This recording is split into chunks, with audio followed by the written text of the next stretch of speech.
அனைத்து மாணவர்களுக்கும் இந்நேர வணக்கத்தை தெரிவித்துக் கொண்டு உங்களுடன் இணைந்திருப்பது கல்வி தீவினோடாக இணைந்திருப்பது முருகையா குணேஸ்வரன், யாழ் மகாயனா கல்லூரியின் பௌதியவியல் ஆசிரியர்.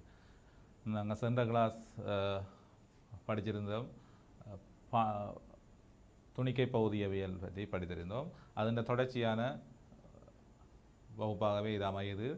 அதில் மிக முக்கியமான விடயங்கள் இன்றைய வகுப்பில் நாங்கள் பார்க்க இருக்கிறோம். அதில் நீங்கள் மிக முக்கியமானது குறிப்பெடுத்துக் கொள்வது மிக முக்கியமானது. ஏனென்றால் இதுக்கான சரியான தியரியல் வந்து நம் டீச்சர் கையிலையோ இதுலேயோ வரவில்லை.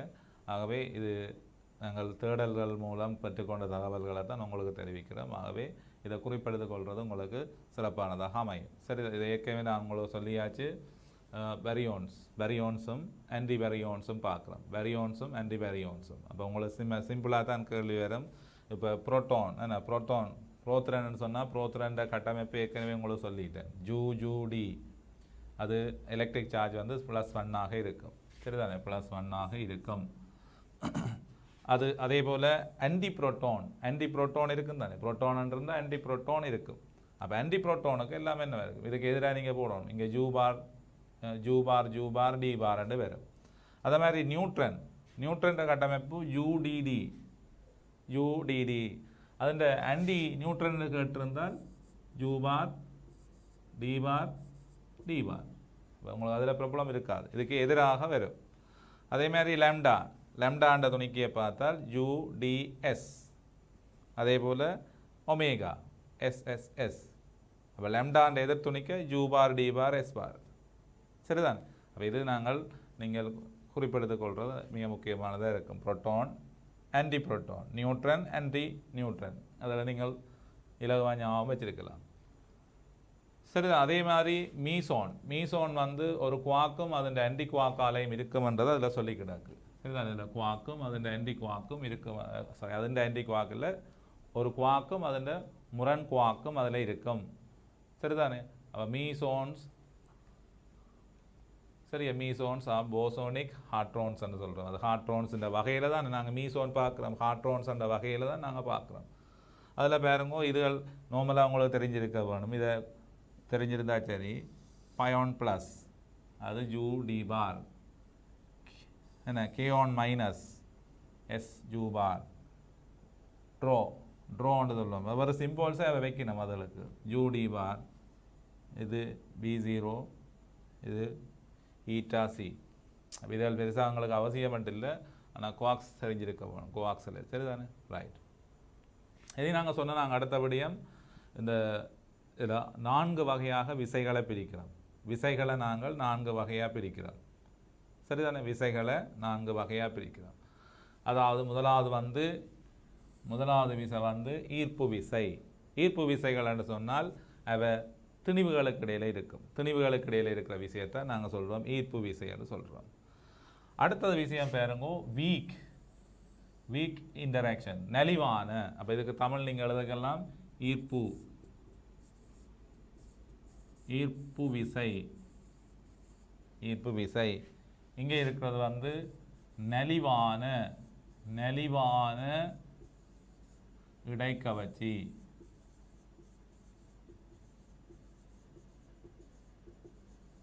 நலிவான இடைக்கவர்ச்சி. அடுத்தது எலக்ட்ரோமேக்னடிக் ஃபோர்ஸ், மின்காந்த விசை. அடுத்தது வந்து ஸ்ட்ராங் ஃபோர்ஸ், வலிமையான. சரி, இது மின்காந்த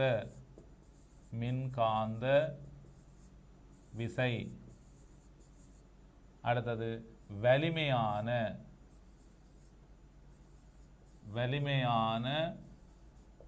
இடைக்கவர்ச்சி. இது எங்களோட சிலபஸில் இருக்குது. விசைகளின் வகைகளை நாங்கள் வகைப்படுத்தி அவை இந்த பெருமென்களை ஒப்பிடக்கூடிய ஆற்றல் உங்களுக்கு இருந்தால் போதும். அப்போ விசைகள் 4 வகையாக பிரிக்கிறோம். ஒன்று ஈர்ப்பு விசை, நெளிவான கவர்ச்சி விசை, மின்காந்த விசை, வலிமையான கவர்ச்சி விசை. சரி, இனி இந்த ஈர்ப்பு விசை யாருக்கு இடையில் இருக்கும் என்று சொன்னால் திணிவுக்கு இடையில். ரைட். திணிவால தான், திணிவுகளுக்கு இடையில் இருக்கிற விசை தான் நாங்கள் சொல்கிறோம் ஈர்ப்பு கவர்ச்சி விசை. அடுத்தது வீக் இன்டராக்ஷன் யாருக்கு இடையில் இருக்கும் என்றால் குவார்க்ஸுக்கும் லெப்டான்ஸுக்கும் இடையில இருக்கும். குவார்க்ஸுக்கும் லெப்டான்ஸுக்கும் இடையில இருக்கிறது. நாங்கள் சொன்னாங்க ஏற்கனவே குவார்க்ஸும் லெப்டான்ஸும். குவார்க்ஸ் எங்கே இருக்குமென்று தெரியும் உங்களுக்கு. குவார்க்ஸ் இருக்கிற இடம் தெரியாதுண்ணே. குவார்க்ஸ் இருக்கிற இடம் உங்களுக்கு தெரியும், அது கருவுக்குள்ளே இருக்கும். குவார்க்ஸ் வந்து கருவுக்குள்ளே இருக்கும். லெப்டான்ஸ் வந்து லெப்டான்ஸ் ஆன எலக்ட்ரன்ஸ், அது எலக்ட்ரன்ஸ் இங்கே இருக்கும். இதுக்கும் இடையில் இருக்கிற கவர்ச்சி விசை குவார்க்ஸுக்கும் லெப்டான்ஸுக்கும் இடையில் இருக்கிற கவர்ச்சி விசை என்று சொல்லுவோம். அதுதான் அது ஒரு வீக் இன்டராக்ஷனாக இருக்கும். வீக் இன்டராக்ஷனாக இருக்க போகுது, நலிவான கவர்ச்சி விசையாக இருக்கும். அதே மாதிரி எலக்ட்ரோ மேக்னட்டிக் இன்டராக்ஷன் இல்லை எலக்ட்ரோ மேக்னட்டிக் ஃபோர்ஸ் என்றால் ரெண்டு ஏற்றங்கள். கூலோமின் விதி படிச்சிருக்கிறோம். Plus Q minus Q, F equal to Q1 Q2 over 4π epsilon naught R squared படிக்கிறோம். அப்போ அது எலக்ட்ரோ மேக்னட்டிக் ஃபோர்ஸ். சரி, ஏற்றங்களுக்கு இடையில் இந்த ஸ்ட்ராங். அடுத்த நான்காவது விடயம் ஸ்ட்ராங் இன்டராக்ஷன்ன்றது குவார்க்ஸுக்கு இடையில். சரிதானே? அவை வந்து குவார்க்ஸுக்கு இடையில் இருக்கிற விசை தான் அந்த இந்த அகிலத்தில் இருக்கிற மிக வலிமையான விசை என்று நாங்கள் சொல்லுறோம். சரிதானே? ரைட். அப்போ இந்த கிராவிடேஷனல் ஃபோர்ஸுக்கு ஊடகமாக இருக்கிற ஃபோர்ஸ் கேரியர் என்று சொல்கிறது, அந்த விசையை காவிக்கொண்டு செல்கிற ஆளை சொல்கிறது விசைக்காவி. அந்த விசைக்காவி வந்து அதை நாங்கள் இப்போ கிராவிட்டோன் என்று சொல்லப்படுது. ஆனால் இதுவும் அது உறுதியாக கண்டுபிடிக்கப்படவில்லை. அதாவது திணிவுகளுக்கு இடையில், பூமிக்கும் சந்திரனுக்கும் இடையில் கவர்ச்சி விசை இருக்குது. அந்த கவர்ச்சி விசையை காவுறதுக்கு ஒரு ஊடகம் தேவை.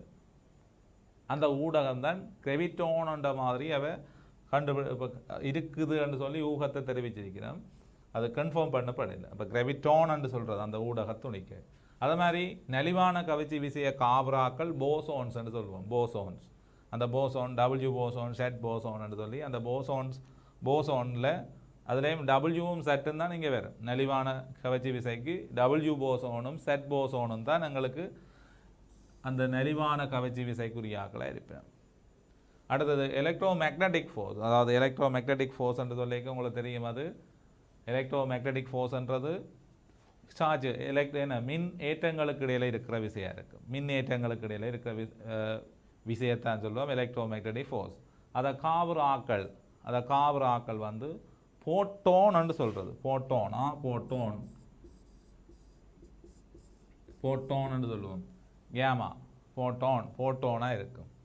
அதே மாதிரி வலிமையான இடைக்கவர்ச்சியை ஊடக துணிக்கை குளுவோன்னு சொல்கிறது. மிக முக்கியமான ஞாபகம் இங்கே குளுவோன் அந்த குவார்க்ஸுக்கு இடையில் இருக்கிற கவர்ச்சியை. அவ 4 விசைகளை பார்த்துருக்குறோம்.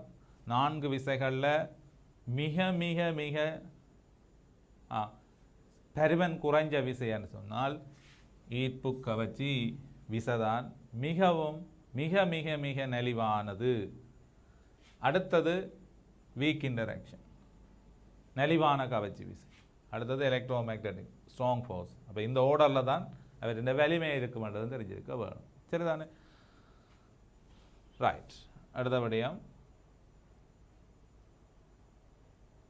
இதெல்லாம் அந்த போசோன்ஸை பற்றி நான் கொஞ்சம் சொல்ல வேண்டி இருந்தது.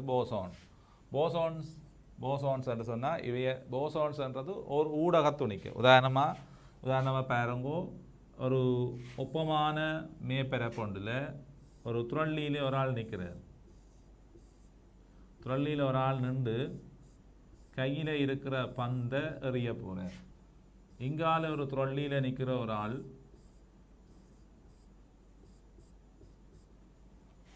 சரி, இவர் இங்கே பந்து எறிஞ்சாருன்னு சொன்னார். ஆரம்பத்தில் கையில் வச்சிருக்கிறார், எறிய போகிறார்.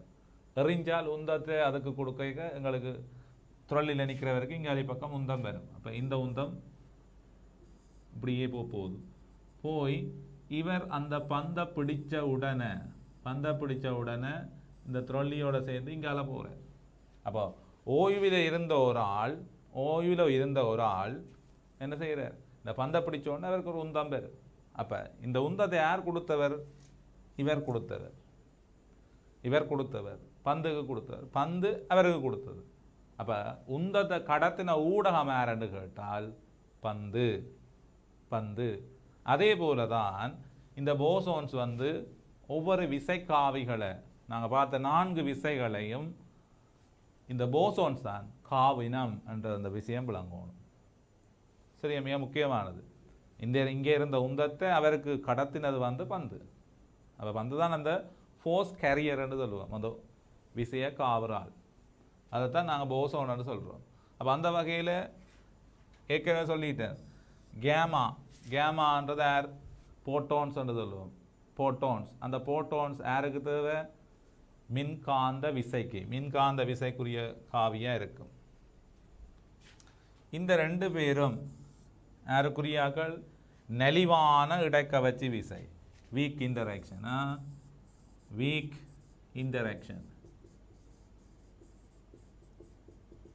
வீக் இன்டராக்ஷன், நெளிவான இடைக்கவர்ச்சிக்கான ஊடகமாக இருக்கும். இதை தான் இங்கே சொல்லிக்கிறோம், force carrier, bosons and force carrier என்று சொல்லுவோம். விசைக்காவி. இந்த கோமா யாருக்குரியது? மின்காந்த விசை.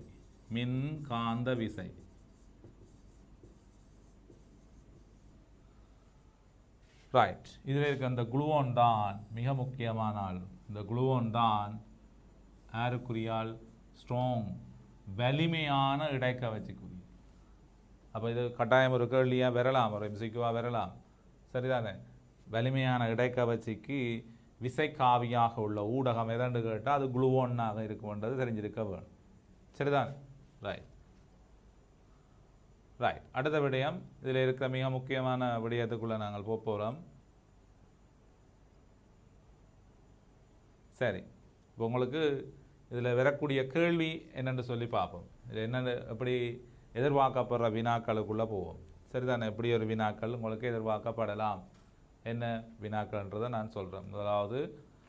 முதலாவது வினாவை குறிப்பெடுத்து கொள்ளுங்க. சரிதானே? முதலாவது வினாவை குறிப்பெடுத்து கொள்ளுங்க.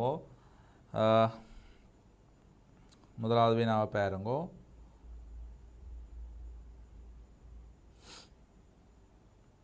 சரிங்க, முதலாவது வினா,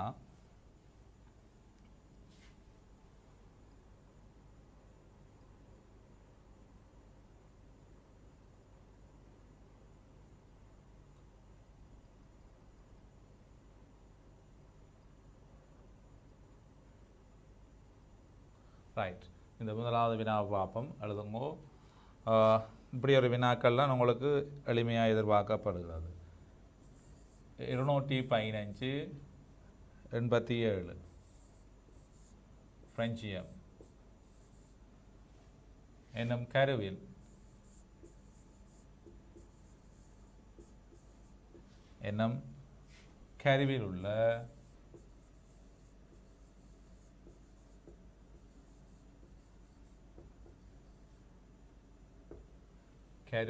உள்ள பேரியோன்ஸ், லெப்டோன்ஸ், ஃபெர்மியோன்ஸை கருதுங்க. கருவில் உள்ள அமைப்பு.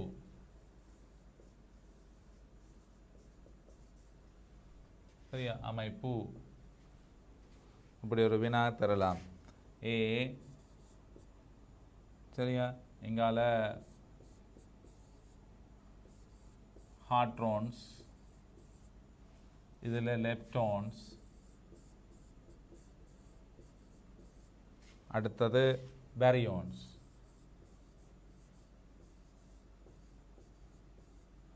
சரியானே?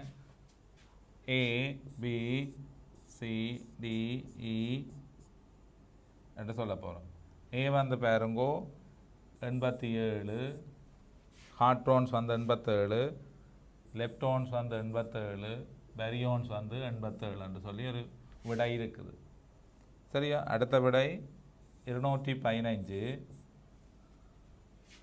சைவர் 215 என்று சொல்லி இன்னொரு விடை இருக்குது.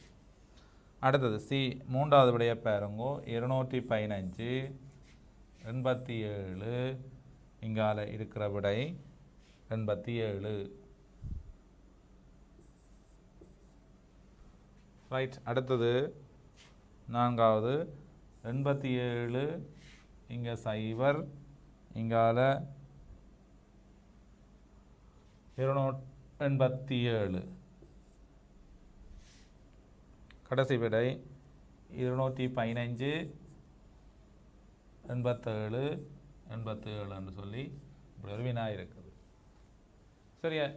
215 87 ஃப்ராஞ்சியம் என்னும் கருவில் உள்ள அமைப்பு என்ன அமைப்பு? இந்த 4 விடைகளில் எது பொருத்தமானது? இப்படி ஒரு வினா உங்களுக்கு எளிமையாக வரலாம். சரிதானே? எது உங்களுக்கு சரியான விடையாக தோணுது அதுக்காக குறிப்பெடுத்துக் கொள்ள வேணும். சரியான கருவில் என்று சொல்லிக்கிறாங்க. கருவில இருக்கிறாங்கள பேர் தான் கேட்டுக்கிறாங்க. அப்போ கருவில என்று சொன்னால் உங்களுக்கு தெரியணும், கருவில உங்களுக்கு குவாக்ஸ் மட்டும்தான் இருக்கும். என்ன கருவில உங்களுக்கு தெரியும், அணுவின் கருவில இருக்கிறாக்கள் தெரியும். ஒரு அணுவை எடுத்தோம்னா கருவில இருக்கிறாக்கள் புரோட்டானும் நியூட்ரனும் தான் இருக்கும். ஓபிட்டில் தான் யார் இருப்பார்? லெப்டான்ஸ் வகையை சேர்ந்த எலக்ட்ரான் இருக்கும். சரியான? புரோட்டானும் நியூட்ரனும் கருவுக்குள்ளே இருக்கும். எலக்ட்ரான்ஸான லெப்டான்ஸ் 6 லெப்டான்ஸ் பார்த்துருக்கிறோம். Electron, muon, tauon, electron neutrino, tauon neutrino, mu neutrino. அப்போ அதில் லெப்டான்ஸ் உங்களுக்கு விளங்க வேணும். கருவில் லெப்டான்ஸ் இருக்காது. அப்போ 0வா வார விட எங்களுக்கு வர வேணும். 0வா வார விட வர வேணும். அப்போ 0வா வாரது 2 விட இருக்குது. இனி அதுக்கு பார்ப்போம். ஹார்ட்ரோன்ஸ் என்று சொன்னால் ஹார்ட்ரோன்ஸ் என்றால் புரோட்டான் நியூட்ரன் தான் ஹார்ட்ரோன்ஸ். புரோட்டான் நியூட்ரான் என்ன நியூட்ரன்ஸ், அதாவது நியூக்ளியோன்ஸ் என்று சொல்லுவோம். நியூக்ளியோன்ஸ். அப்போ புரோட்டனை நியூட்ரனையும் சேர்த்தது தான் எங்களுக்கு ஹார்ட்ரோன்ஸ் என்று சொல்கிறோம். ஹார்ட்ரோன்ஸ். அப்போ கருவில் யார் இருக்குது? ஹார்ட்ரோன்ஸ். புரோட்டனும் நியூட்ரனும் இருக்குது. அப்போ அதுதானே எங்களுக்கு நியூக்ளியோன். 215 இருக்கு. பெரியோன்ஸ் என்று சொன்னாலும் என்ன பெரியோன்ஸ் என்று சொன்னாலும் புரோட்டனை நியூட்ரனை சேர்த்தது தான் பெரியோன்ஸ். ஹார்ட்ரோன்ஸுக்குள்ள பெரியோன்ஸும் மீசோனும் சேர்த்தது தான். கருவில் உங்களுக்கு தெரியும் பெரியோன்ஸ் தான் இருக்குது. அப்போ எங்களுக்கு ஹார்ட்ரோன்ஸும் பெரியோன்ஸும் ஒரே நம்பரில் தான் இருக்கு. அப்போ எங்களுக்கு சரியான விடை பி தான் எங்களுக்கு சரியான விடையாக இருக்குது. சரிதானே? அப்படி ஒரு வினா அமையலாம். சரியா? ஒரு கருவில் இருக்கிற அமைப்பு. ரெண்டாவது 215 அங்கேயும் 215. ஏனென்றால் ஹார்ட்ரோன்ஸும் பெரியோன்ஸும் ஒன்று தான். ரைட். ஓகே. அடுத்தது இது ஒரு வினா குறிப்பிடுத்திருப்பீங்கள்.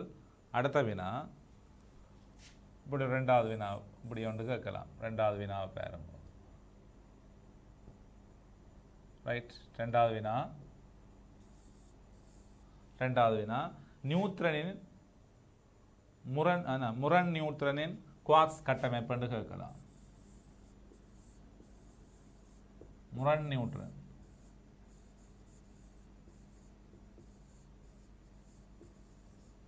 முரண் நியூட்ரன் சொன்னால் உங்களுக்கு தெரியும் anti neutron. Anti neutron quarks கட்டமைப்பு கேட்கலாம்.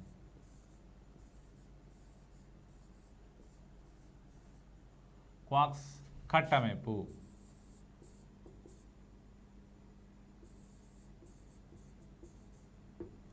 குவார்க்ஸ் கட்டமைப்பு எப்படி இருக்கும்?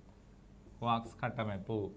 அப்போ நியூட்ரன் என்று சொன்னால் எங்களுக்கு தெரியும். நியூட்ரன் என்றால் UDD. அதில் ஆன்டி நியூட்ரன் என்றால் பார் தானே. அப்போ அதுக்கு என்ன? U பார், D பார், D பார் இப்படி இருக்கு. சரிதானே? இது ஒரு வினாவாக வரலாம். ரைட். அடுத்த மிக முக்கியமான விடயம் மூன்றாவது வினயம் பீட்டா மைனஸ் காலல். சரி, அந்த டிகே என்று சொல்லுவோம். டிகே பீட்டா மைனஸ் டிகேக்கான குவார்க்ஸ்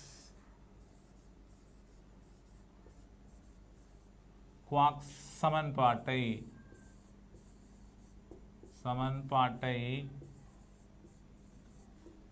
தருக அல்லது சரியாக காட்டுவது என்று கேட்கலாம். பீட்டா மைனஸ் காலலுக்கு. சரியா? பீட்டா மைனஸ் காலல். அப்போ இது இவ்வளோ விடயம் உங்களுக்கு சொல்ல போகிற விடயத்தை வடிவாக கவனிங்க. இதுதான் மிக முக்கியமான வினா, பீட்டா மைனஸ் காலல். அப்போ அதுக்கு நாங்கள் எப்படி சொல்ல போகிறோம், ஒரு கருவை கருத போகிறோம். சரியான எக்ஸ் என்ற ஒரு கரு, அதுன்ற திணிவன், இது அணுவன், இது என்னவா மாறுது, வையா மாறேக்க எங்களுக்கு பீட்டா மைனஸ் ஒன்று காலல் நிகழுது. பீட்டா மைனஸ் காலவன்று சொன்னால் உங்களுக்கு வரப்போகிறது ஆன்டி எலக்ட்ரான் நியூட்ரினோ வரும், அங்கால ஒரு எனர்ஜி வரும். சரிதானே? அப்போ இது விளங்கிக் கொள்ளணும். இதுதான் அந்த சமன்பாடு. அப்போ இவற்றை அணுவன் திணிவன் உங்களுக்கு தெரியும். இது சைவர், இது சைவர், இது சய உண்டு. அப்போ நாங்கள் அங்காலையும் இங்காலையும் பேலன்ஸ் பண்ணினோம் என்று சொன்னால், இது சைவர் என்று சொன்னால் இங்கே மாறாது. இங்கே ஒரு செட் +1 என்று சொல்லுவோம். அப்போ ஒரு வேறு மூலகம் ஒன்று தோற்றுவிக்கப்பட்டிருக்குது. ஏனென்று சொன்னால் இங்கே அணுவன் செட்டாக இருந்து செட் +1 அதிகரிக்குது. அதன் அர்த்தம் ஒரு புரோத்தன் எண்ணிக்கை கூடியிருக்குது, ஒரு புரோத்தன் எண்ணிக்கை கூடியிருக்குது. அப்போ புரோத்தன் எண்ணிக்கை கூடுதென்றால் எவ்வாறு அந்த கூடல் நிகழ்ந்தது, ஒரு கேள்வி. அப்போ எங்களுக்கு விளங்கணும், இதில் இந்த கருவில் இருந்த ஒரு நியூட்ரன் தான் ஒரு புரோத்தனாக மாறி இருக்குது. அதே நேரம் புரோத்தனா மாறினால் அதே நேரம் ஒரு பீட்டா மைனஸ் காலி இருக்கும். அதே நேரம் அவற்றில் இருந்து ஒரு electron neutrino anti electron neutrino ஒன்றும் வெளிவிடப்படும். இந்த இது கட்டாயம் ஒரு மாணவனுக்கு கட்டாயம் தெரிஞ்சே இருக்க வேணும். சரிதானே? கருவில் இருக்கிற ஒரு நியூட்ரன் புரோத்தனா மாறி ஒரு பீட்டா மைனஸ், இதுக்கான குறியீடுகள் இ மைனஸ்ன்னு போடுவினும், அது பிரச்சனை இல்லை எங்களுக்கு. பீட்டா மைனஸை இ மைனஸ்ன்னு சொல்கிறது தான். அதே மாதிரி இங்கால ஆன்டி எலக்ட்ரான் நியூட்ரினோ. சரியோ? இதுதான் மிக முக்கியமான சமன்பாடு. இதுக்கு அடுத்ததாக பார்ப்போம். இந்த குவார்க்ஸ் கட்டமைப்பை பார்த்தோம் என்றால், இந்த குவார்க்ஸ் UDD எவ்வாறு மாறுது, ஒரு புரோத்தனா மாறேக்க UUD, இங்கால எங்களுக்கு பீட்டா மைனஸ் ஒன்று வருகுது, அதை விட ஆன்டி எலக்ட்ரான் நியூட்ரினோ வருகுது. சமன்பாடு ஞாபகம் இருக்கும். சரிதானே? அப்போ உண்மையில் இங்கே நடந்த குவார்க்ஸில் இருந்த மாற்றம் என்று சொல்லி பார்த்தீங்கன்னா, குவார்க்ஸில் இருந்த மாற்றம், இங்கே இருந்த ஒரு டவுன் குவார்க் ஒரு அப் குவார்க்காக மாறுது. ஒரு டவுன் குவார்க் அங்கே அப் குவார்க்காக மாறுது. சரிதானே? அந்த மாறலில் என்ன நடக்குதுன்னு பாருங்க. அந்த மாறல் தான் எங்களுக்கு இந்த விடயத்தை தெரிஞ்சு. என்ன பாருங்க, இங்கே இருந்த ஒரு டவுன் குவார்க் ஒரு அப் குவார்க்காக மாறேக்க, சரிதானே, மாறேக்க ஒரு பீட்டா -1 காலுது. அதே நேரம் അതിൻ്റെ முரண் ஆன்டி எலக்ட்ரான் நியூட்ரினோவை தோற்றுவிக்குது. சரிதானே? அது வேறக்கு என்ன பேருன்றது தெரிஞ்சிருக்கணும். Anti electron neutrino, anti electron neutrino, anti electron neutrino வழி வீசப்படும் பீட்டா மைனஸ் வரைக்கும். சரியோ? இதுதான் உங்களுக்கு கேள்வியில் பெறலாம். சரியா? இதை எப்படியும் சொல்லலாம், கவனிங்க. ஃபெய்மன் டயக்ராம் என்று சொல்லி இருக்குது, அது எங்களுக்கு இல்லை. UDD என்னவா மாறி இருக்குது, UUDயாக மாறுது. இது இது இப்படி மாறுது. இப்படி மாறிக்க எங்களுக்கு என்ன துணிக்க வெளிவீசப்படுது, என்ன துணிக்க வெளிவீசப்படுதுன்னு பார்த்தோம்னு சொன்னால் பீட்டா மைனஸும் எலக்ட்ரன் ஆன்டி எலக்ட்ரன் நியூட்ரினோவும் வரும். சரிதானே? இப்படியும் ஒரு சிம்பிள்ஸாக காட்டுவோம். ஜூஜூடிடி என்ன ஜூடிடி ஜூஜூடி இங்கால பீட்டா மைனஸும் ஆன்டி எலக்ட்ரன் நியூட்ரினோவும் வரும். சரியோ? இதுதான் அதுக்குரிய சமன்பாடாக அமையும். அப்போ தெளிவாக விளங்கிக் கொள்ளுங்க. ஒரு பீட்டா காலலுக்கான குவாக்ஸ் சமன்பாடு என்று கேட்டால் இதைத்தான் சொல்லுவீங்களா? இதுதான் சொல்லுவீங்க. குவாக்ஸ் சமன்பாடுன்னு சொன்னால் இதைத்தான் சொல்லுவீங்க. சரிதானே? ரைட். அடுத்த கேள்வியை பார்ப்போம். அடுத்த வினா அப்போ இதில் இருக்கிற விடயங்களை குறிப்பெடுத்து கொள்வீங்கன்னு நினைக்கிறேன். அப்போ திருப்பியும் சொல்கிறேன், ஒரு பீட்டா -1 காலலுக்கான குவாக்ஸ் சமன்பாடு ஒரு எக்ஸ் என்ற மூலகம் y என்ற மூலகமாக தேயுது. தேயக்க பீட்டா -1 காலுது. காலினால் இவற்றை முரண் துணிக்க இவருக்குரியதர் எலக்ட்ரன், எலக்ட்ரனுக்குரியது எலக்ட்ரன் நியூட்ரினோ, அதுன்ற முரண் வரும் ஆன்டி எலக்ட்ரன் நியூட்ரினோ, அங்கால எனர்ஜி வரும். சரிதானே? ரைட். இதை அடுத்த விடயம் இதே போல தான் அடுத்த விடயம் 4வது விடயம் வந்து பாருங்கோ. பீட்டா ப்ளஸ் டிகே நாங்கள் கருதினால் தேய்வு பீட்டா ப்ளஸ் டிகே கருதினீங்க என்றால் அங்கே என்ன நிகழும் என்று பார்ப்போம். அங்கே என்ன நிகழும்? பீட்டா ப்ளஸ் டிகே கருதினால் இதுக்குரிய சமன்பாடு பாருங்கோ. எக்ஸ் என்ற மூலகம் ஏ ஜெட்டா இருக்குது. இங்கால என்ன வருது? y என்ற மூலகம் பெருகுது. அதே நேரம் பீட்டா ப்ளஸ் காலப்படுகிறது. பீட்டா ப்ளஸ் என்று சொன்னால் பொசிட்ரன். அப்போ இங்கால வர போகிறாள் அவற்றை முரண் துணிக்கு எலக்ட்ரன் நியூட்ரினோ தான் வரும். இங்கால ஒரு எனர்ஜி வரும். சரிதானே? ரைட். இதுக்கான +1. அப்போ என்ன நடக்குது? ஏ இங்கே பாருங்க, இதில் z -1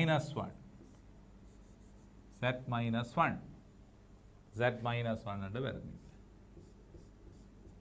z -1. அப்போ என்ன நிகழ்ச்சி நடக்குது? ஒரு அணுவன் ஒன்றால குறையுது. அணுவன் ஒன்றால குறையுது என்றால் புரோத்தன் எண்ணிக்கை ஒன்றால குறையுது. அப்போ என்ன நடந்திருக்கணும்? கருவில இருக்க ஒரு புரோத்தன் தான் மாறி இருக்க வேணும் நியூட்ரனாக. அப்போ பாருங்கோ, இங்கே இருந்த புரோத்தன் உண்டு, இங்கால இருக்கிற நியூட்ரனாக மாறுது. அதே நேரம் ஒரு பீட்டா ப்ளஸ்ஸை எமிட் பண்ணுது. இங்கால எலக்ட்ரன் நியூட்ரினோண்டு வேறு. சரிதானே? அப்போ குவாக்ஸ் கட்டமைப்பை பார்த்தோம்னு சொன்னால் இது உங்களுக்கு தெரியும். ஜூடி இவருக்குரியது டி. அங்கால பீட்டா ப்ளஸ் வருகுது. அதை விட எலக்ட்ரன் நியூட்ரினோ வருகுது. அப்போ இவருக்கு பேர் எலக்ட்ரன்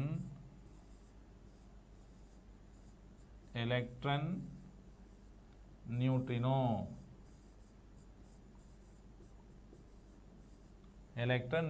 வருது. அப்போ உண்மையில் இங்கே என்ன மாறல் நிகழுது? ஒரு அப் குவாக் வந்து இங்கே இருக்கிற ஒரு டவுன் குவாக்காக மாறுது. இதுதான் அந்த டிரான்ஸ்ஃபர்மேஷன். அப்போ அப்போ உண்மையில் என்ன நிகழ்ச்சி?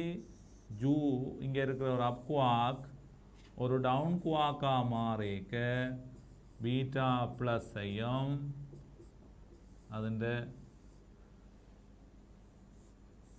எலக்ட்ரன் நியூட்ரினோ என்ன இது ஆன்டி எலக்ட்ரனையும் எலக்ட்ரன் நியூட்ரினோவையும் வருது. பீட்டா ப்ளஸுக்கு என்ன பேர்? வைக்கலாம். பீட்டா ப்ளஸ் ஆன்டி எலக்ட்ரன்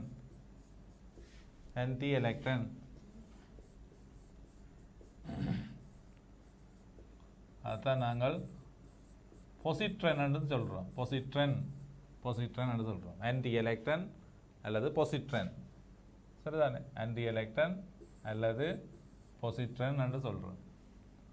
அப்போ இதுதான் அதோட குவாக்ஸ் சமன்பாடாக அமையும். சரிதானே? அப்போ இப்படி இருக்க போகுது. அதோட குவாக்ஸ் சமன்பாடு இப்படி இருக்கு. சரியோ? இதுதான் பீட்டா மைனஸ் டிகேயில் நடக்கிற கருத்தாக்கம். அதாவது கருத்தாக்கம் அதுக்கு குவாக்ஸ் சமன்பாடு இவ்வாறாக அமையும். குவாக்ஸ் சமன்பாடு இவ்வாறாக அமையும். சரியோ? ரைட். அப்போ இதில் இந்த விடயங்களும் உங்களுக்கு விளங்கி இருக்கும். இப்படியான வினாக்கள்லாம் உங்களுக்கு வரும். Beta plus decay, beta minus டிகேன்னு சொல்லி இந்த விடயங்கள் பார்த்துனாங்க. சரியானே? ரைட். அதைத்தான் நீங்கள் இதில் சிம்பிளாக காட்டி கிடக்கு. ஒரு நியூட்ரன் வந்து பாருங்க. இதில் ஒரு நியூட்ரன் வந்து புரோத்தனா மாறுது, அதே நேரம் பீட்டா மைனஸ் பண்ண காலுது. இங்கே அதில் இருக்கிறது ஆன்டி எலக்ட்ரான் நியூட்ரினோ. இது வருது. அப்போ இதில் இருக்கிற அந்த போஷோன் என்ன போஷோன் வருமெண்டா டபிள்யூ போஷோன் வரும். அது எங்களுக்கு அவ்வளவுத்துக்கு இம்பார்ட்டன்ஸ் அண்டு இல்லை. சரிதான்? போஷோன் வரும். சரியா? ரைட். இது அதில் காட்டிக்கு. இது எங்களுக்கு பொசிட்ரனும் அப்போ உங்களுக்குலாம் கோணம் எதிரெதிர் ஏற்றங்கள், அதாவது இலத்திரனும் பொசித்திரனும் ஒன்று கொண்டு எதிர வந்து மோதடிப்பு செய்யமாக இருந்தால் அந்த நேரம் என்ன வரும்? எங்களுக்கு கேமா வரலாம், போட்டோன்ஸ் சக்தி தான் வரும். அதுக்கு தான் நாங்கள் அதை காட்டிக்கிறேன் பாருங்க. இதில் பாருங்க, பீட்டா இதைத்தான் பீட்டா ப்ளஸ் சொல்லுவோம். என்ன பீட்டா ப்ளஸ்ஸும் பீட்டா மைனஸ் ஒன்னும் ஒன்றோடொன்று வந்து மோதடிப்பு செய்யும் போது எங்களுக்கு சக்தி பிறப்பிக்கப்படும். இதுதான் அந்த சக்தி. 2 times HF. HF சொன்னால் உங்களுக்கு தெரியும், அது போட்டோன் சக்தி. அதை தான் இதில் படமாக காட்டுங்க. எங்களுக்கு சக்தி கிடைக்கும். சக்தி ஒரு பீட்டா மைனஸும் பீட்டா ப்ளஸும் வந்து மோதி எங்களுக்கு சக்தி கிடைக்கும். அதே போல் இதில் கவனிக்கலாம். ஒரு நியூக்ளியஸோட ஒரு கரு இருக்குது. அந்த கருவோட ஒரு போட்டோன் வந்து மோதுமாக இருந்தால் அதுலேருந்து இது எலக்ட்ரான் பீட்டா மைனஸும் பொசிட்ரன் பீட்டா ப்ளஸ்ஸும் தோற்றுவிக்கலாம். சரிதான்? இப்படியான தாக்கங்களும் சாத்தியம். ஒரு நியூக்ளியஸோட வந்து ஒரு கேமா அடித்து பீட்டா மைனஸையும் பீட்டா ப்ளஸையும் காலல் நிகழ்த்தலாம் என்ற விடயமும் விளங்கியிருக்க வேணும். சரிதானே? ரைட். அப்போ இதில் தான் நாங்கள் பார்த்த சமன்பாடு சொல்லி கிடக்குது. ஒரு என்ன யூடிடி யூடியாக மாறுது. சரியா? அதே மாதிரி ஒரு நியூட்ரன் யூடிடிடி என்ன யூடிடிடி மாறுது. புரோத்தனா மாறுறதுக்கான ஃபெய்மென்ட் டயக்ராம்னு சொல்லி ஒன்று இருக்குது. அதுங்க எங்களுக்கு அவ்வளோது தேவையில்லை. இப்படி மாறுறதை இப்படி காட்டலாம். அல்லது ஒரு புரோத்தன் வந்து ஒரு நியூட்ரனா மாறிக்க இருக்கிற சமன்பாடு நாங்கள் காட்டலாம். சரியா? அப்போ இதில் பாருங்கோ, இதுதான் அந்த நான் சொன்ன சமன்பாடு. நியூட்ரன் வந்து புரோத்தனா மாறுது. நியூட்ரன் வந்து ஒரு புரோத்தனா மாறுது. மாறிக்க யார் வாரார்? பீட்டா மைனஸும் அதே மாதிரி അതിൻ്റെ முரண் துணிக்கையும் என்ன வந்தது? பீட்டா மைனஸ் ஒன்னும் ஆன்டி எலக்ட்ரான் நியூட்ரனும் வரும். அப்போ இதில் மாற அந்த போஷோன் டபிள்யூ மைனஸ் போஷோன் எக்ஸாம்பிள் இப்படி ஒரு டயக்ராம் தந்து தரலாம். சரி, அந்த ஃபெய்மன் டயக்ராம்னு சொல்கிறது ஒரு நியூட்ரன் ஒரு புரோத்தனா மாறேக்க டபிள்யூ மைனஸ் போஷோன் விடுவிக்கப்படும். அந்த போஷோன் பீட்டா மைனஸையும் ஆன்டி எலக்ட்ரான் நியூட்ரினோவையும் தோற்றுவிக்கும். அதான் இந்த டயக்ராம் சொல்கிற விடயம். சொல்கிற விளங்கு தானே? இந்த டயக்ராமில் இருக்கிற விடயத்தை வடிவாக விளங்கிக் கொள்ளுங்க. ஒரு நியூட்ரன் வந்து ஒரு புரோத்தனா மாறேக்க விடுவிக்கப்படுற போசோன் யாருன்னு சொன்னால் டபிள்யூ மைனஸ் போசோன். அந்த போசோன் தான் யாரா மாறுது? ஆன்டி எலக்ட்ரான் நியூட்ரினோவாகவும் எலக்ட்ரானாகவும் விடுவிக்கப்படும். இதை தான் நாங்கள் அந்த சமன்பாடாக மாற்றினாங்க. சரிதானே? ரைட். அப்போ அதில் இருக்கிறபடியே உங்களுக்கு விளங்குது. அப்போ ரெண்டு என்ன பீட்டா ப்ளஸ்ஸும் பீட்டா மைனஸும் மோதினால் எங்களுக்கு 2 புரோட்டான் சக்தி வரும். அதே மாதிரி ஒரு நியூக்ளியஸோட ஒரு கேமா போய் அடித்து பீட்டா ப்ளஸையும் பீட்டா மைனஸ் ஒன்னையும் தோற்றுவிக்கலாம். சரிதானே? இது அதோட சமரி, ஏற்கனவே பார்த்ததுன்ற சமரி. சரியானே? baryons particle consisting of 3 quarks என்ன குவாக்ஸ் என்று காட்டிக்கிறார். 3 குவாக்ஸ் இருக்கின்றதை காட்டிக்கிறார். Mesons are particles consisting of குவாக் அண்ட் ஆன்டி குவாக். ஒரு குவாக்கும் அதன் ஆன்டி குவாக்கும் இருக்கும். சரிதானே? இது கொஞ்சம் ஆங்கிலமாக தான் இருக்கும். அதுக்காண்டி தமிழில் நாங்கள் மாற்ற இயலாது. என்ற தமிழுக்குரியது என்ன க்ளோசரி எங்களுக்கு பார்க்க வேணும். அதை பார்த்து நிறைய மிளக்கட வேணும். அதில் ஏதாவது எரர்ஸுகள் வரலாம். ஆகவே எங்களுக்கு பாடத்தில் சரியான அந்த ஹேண்ட்புக் வரும் வரைக்கும் எங்களுக்கு அடிப்படையான வினாக்கள் தான் நாங்கள் எதிர்பார்க்கலாம். ஆகவே இந்த அடிப்படையான விடயங்கள் இதுகள் வந்து சரியான விடயங்கள். சரிதானே? அதில் இந்த அட்டவணைகள் வந்து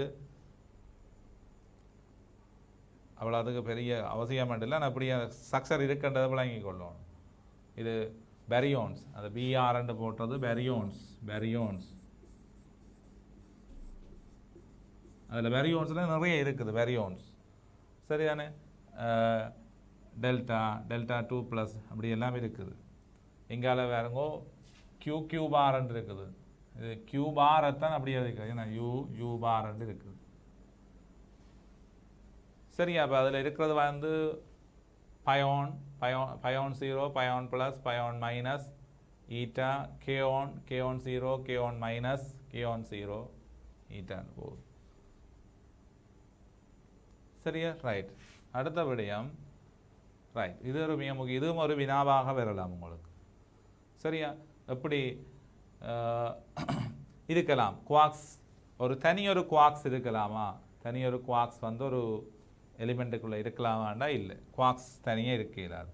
2 குவாக் இருக்கலாமோன்னு கேட்டால் இல்லை. குவாக்கும் ஒரு ஆன்டி குவாக்கும் இருக்கலாம். குவாக்கும் இருக்க இயலாது. சரிதானே? ஒரு குவாக்கும் ஒரு ஆன்டி குவாக்கும் தான் இருக்கலாம். குவாக்கும் இருந்தால் அதுன்னு ராங். இங்கே இருக்குது குவாக் ஆன்டி குவாக். இது சரி, இப்படி இருக்கலாம். அடுத்தது குவாக் ஆன்டி குவாக் இப்படி இருக்கு. குவாக்கும் இருந்தால் அது ஆன்டி குவாக்கும் ஒரே இடத்துல இருக்க இயலாது. அது மாதிரி 3 குவாக்ஸ் இருக்கலாம். 3 குவாக்ஸ் இருக்கலாம். சரி, எப்படியும் ஒரு வினா வரலாம். அதான் நீங்கள் போட்டுக்கிடக்கு. So one had to explain why one showed only those combination of quarks and antiquarks that had integer charge, and why no one ever show a quark bar or countless other combinations.